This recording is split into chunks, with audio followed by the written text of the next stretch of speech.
Abi gel bu tarafa gel. Memur bey gel bu tarafa.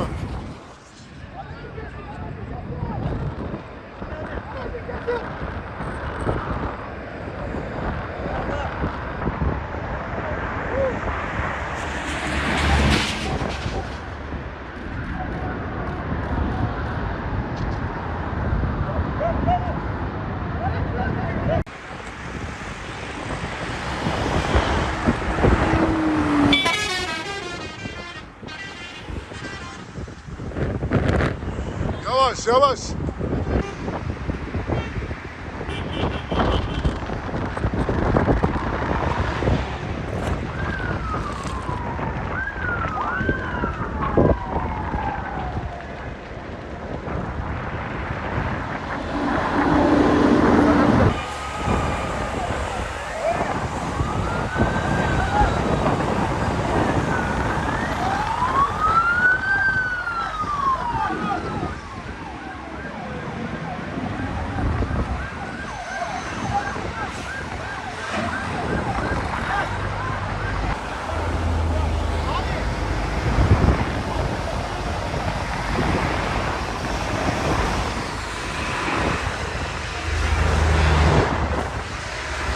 Yani saçma sapan bir yangın müdahalesi böyle olur mu ya?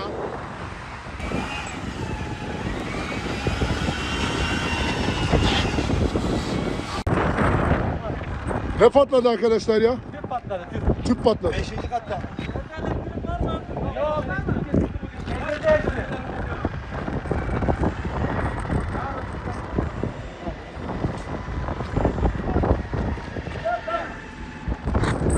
Az gelsin mi? Gel gel.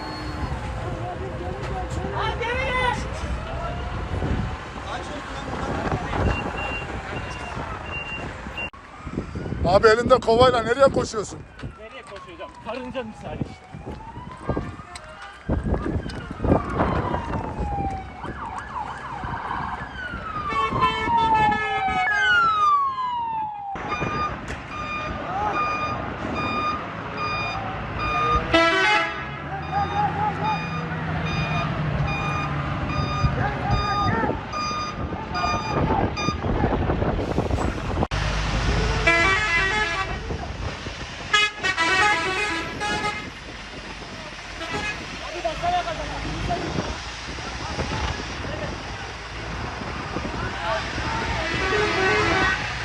Abi suyu baksana.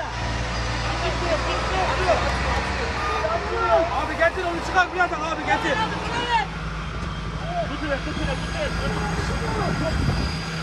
Bana bir şeyler.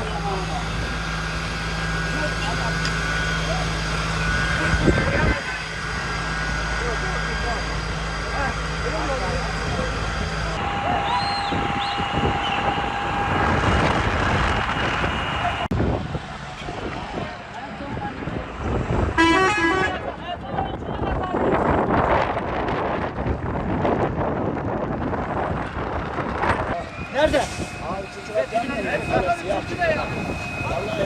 orası patladı abi.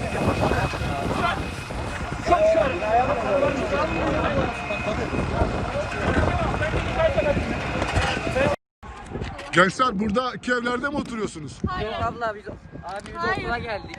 Hangi okul? İstim ortaokulu. Ne yaptınız? Okulu mu boşalttılar? Evet abi. İptal ettiler. Ders sardı. Yolun kenarında lan.